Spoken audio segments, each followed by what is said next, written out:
Hello,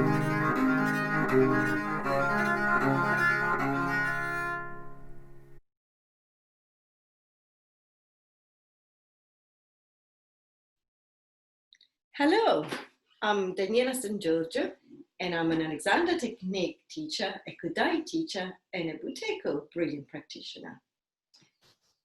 This video, as you can see from my setup, is for parents with babies aged 0 to 9 months.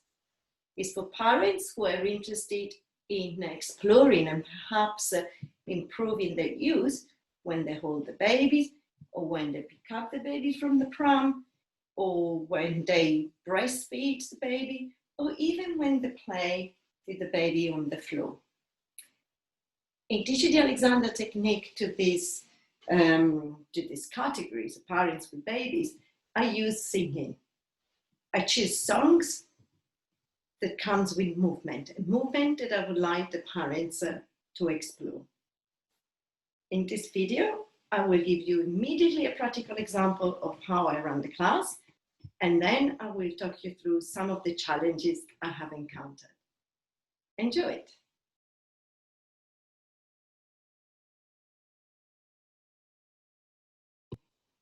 How do I run the class? The class is 1 hour long, and I generally have no more than 4 parents and 4 babies. I will spend the first 5-7 minutes explaining the Alexander technique and find out more about the parents.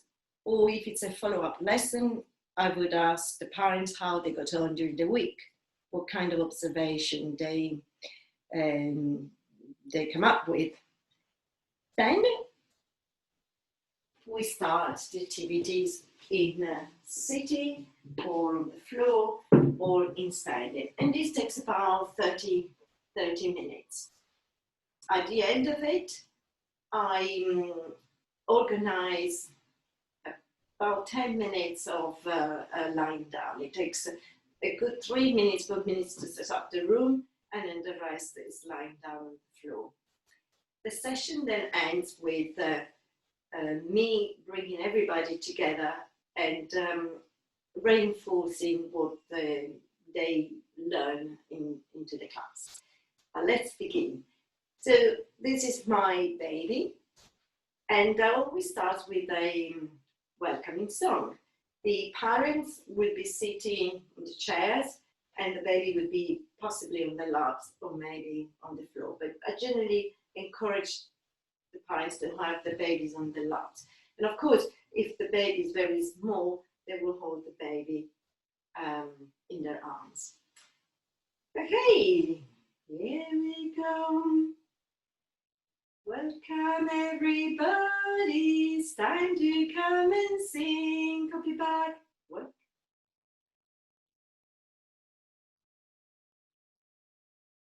Welcome everybody, round the ring.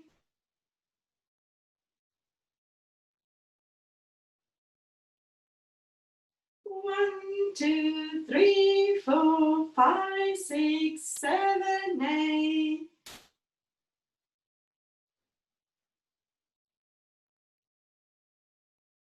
Round the ring. At the end of the song, I always ask, how did you get on? What did you notice about yourself as you were singing? And often they answer, oh, I was a bit unsure, I was a bit nervous because I didn't even sing. Sometimes you find parents who feel, oh no, it was fine. In any case, this is an opportunity to start introducing the parents to the awareness, noticing what they're doing when they're around the baby. I will repeat the song again, and maybe this time I will give them a direction. I will say, okay, we're gonna sing again, the same song. This time I want you to acknowledge that you have feet. I have a sense of your feet onto the floor, and maybe I want you to acknowledge how you're sitting on the chair. And then off we go, we will sing it again. Another song that I might use in sitting and that would allow it as the exploration of another moment, would be bounce, bounce, bounce, bounce, bounce, bounce, wriggle, wriggle, wriggle, wriggle, bounce, bounce, bounce. And with this song, then I explore, oh, how am I sitting? Am I sitting with the sit bones in contact with the chair? Or am I sitting with my legs crossed? So as a teacher, I need to have my eyes open and my ears open and be and notice, observe how the parents use themselves. It's an opportunity, again, through the songs to explore maybe the sit bones, and maybe it's an opportunity to go more with details about what the sit bones are, where they are. Now, at this stage, I would also maybe stand up, and as they sing the song, I would take my place. I would perhaps put hands on.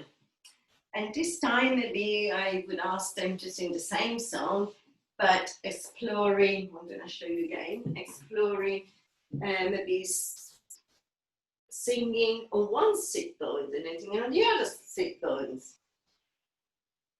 For example, bounce, bounce, bounce, bounce, bounce, bounce, wriggle, wriggle, wriggle, wriggle, bounce, bounce, bounce, and then the other sit bone, bounce, bounce, bounce, bounce, bounce, bounce, wriggle, wriggle, wriggle, wriggle, bounce, bounce, bounce. Or maybe we explore singing the song right at the front of the sit bones or right at the back.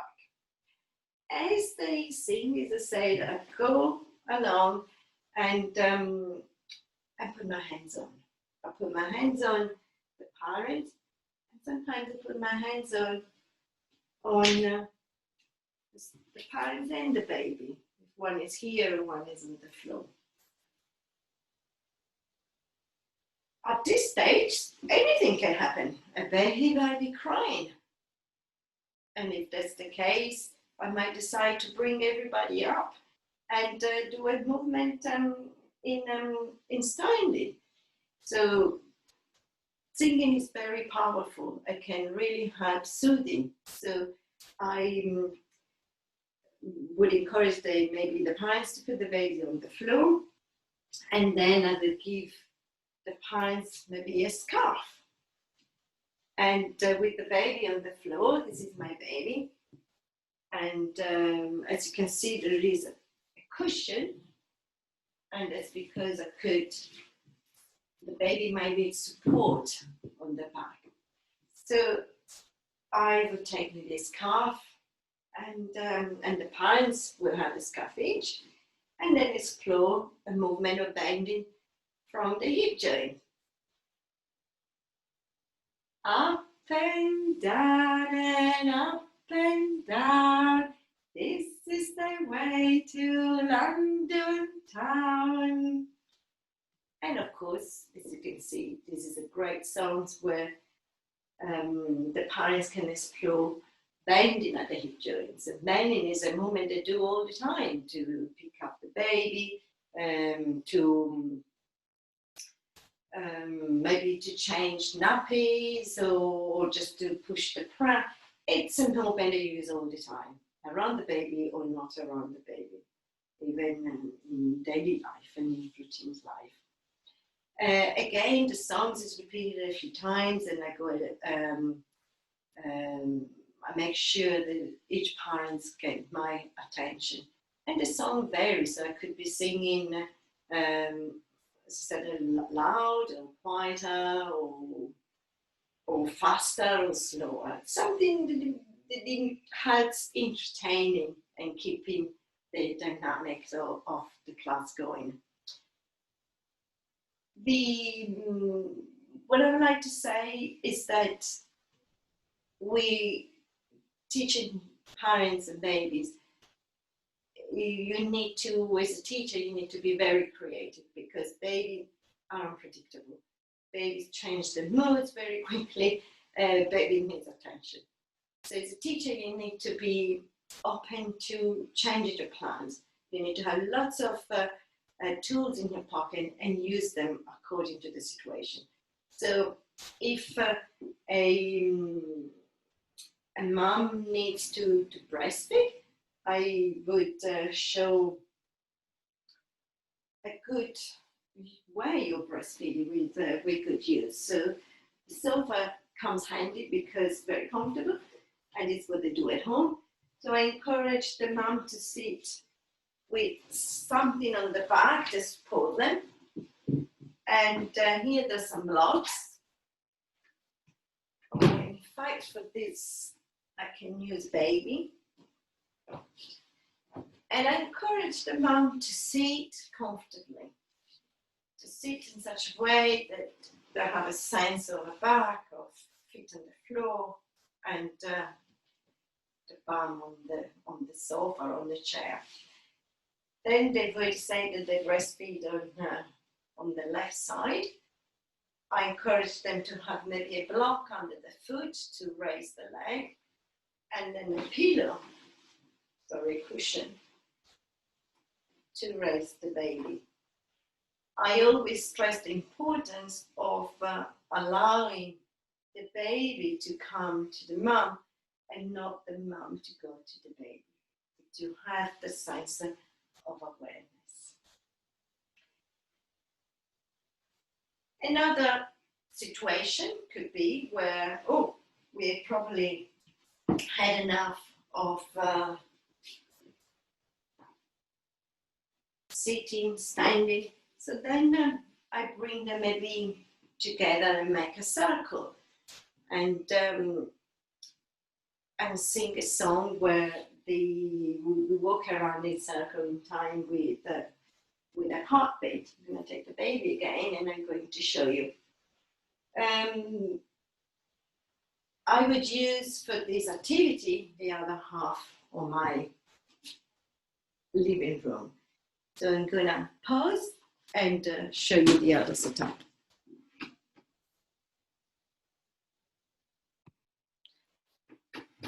In this other half of my living room, I would do a song that requires walking around in a circle. And this is an opportunity to explain maybe how you hold the baby in standing, or and focusing maybe on feet and legs, or an opportunity to talk about arms. This is the beauty of singing. You can introduce one song and then decide how to present the Alexander technique, what part, what to focus on. Okay, so here we go. Here we go around the mountain bush, the mountain bush, the mountain bush. Here we go around the mountain bush and I call them frosty morning. This is the way we jump up and down, jump up and down, jump up and down. This is the way we jump up and down, I call them frosty morning. Here we go around the mountain bush, the mountain bush, the mountain bush. Here we go around the mountain bush and I call them frosty morning. This is the way we tap a baby, tap a baby, tap a baby. This is the way we tap a baby and I call them frosty morning. And that's another repertoire that I have to present a movement, standing or where I want to show the use of the arms. As I said earlier, this lasts about 30 minutes and I vary what I do. It could be an activity, singing on the floor, standing, or showing how to breastfeed. Something that I also include is watching little clips of how to pick up the baby from the floor, or clips that are relevant to what I want them to learn. So if it's the head and neck, maybe a little clip of Superman. Or if I want to show them how, if I want to reinforce the idea that baby imitates the parents, then I would show them a clip with this idea behind. After the activities and the singing, I set up the whole living room, and you can see here, this is half of it, and then there's the other half, with yoga mat, so that we can do some active rest. It takes quite a long time because, as you can imagine, there would be maybe a pram here or a bag there. So I need to very quickly create a space and then put the mats down, the yoga mats down for the mom, and then a little mat for the baby, and again with the cushions to support the baby.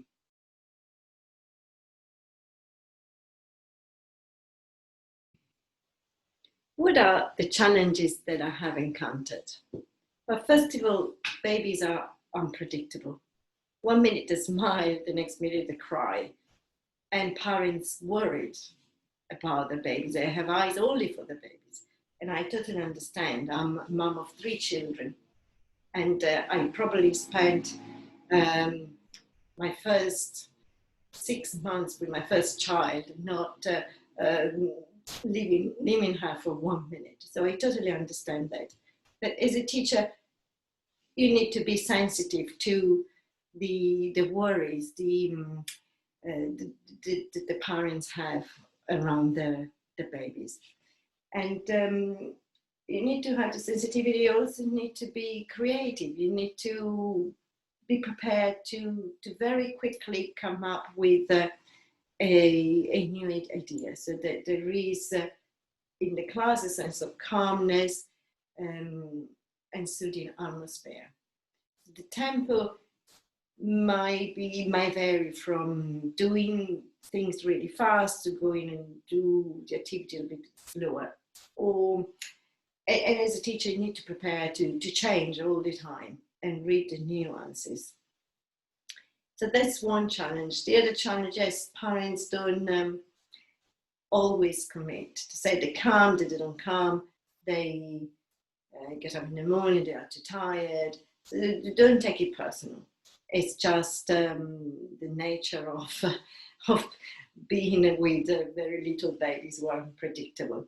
And this is a reason why I decided to run the class from my living room, so that it was fine whether parents turn up or didn't turn up. I would like to end this video by saying that it's actually a pleasure to teach parents and babies, because I can actually observe the dynamics between the parent and the baby, but I can also observe how the baby progress and develops. Sometimes they come that parents come and the baby is only 4 months old, and then by the time we do maybe 5-6 weeks together, I can see the development. I hope you enjoyed this video, and if you would like to find out more, you can look at my website, www.mindisbody.co.uk. Thank you.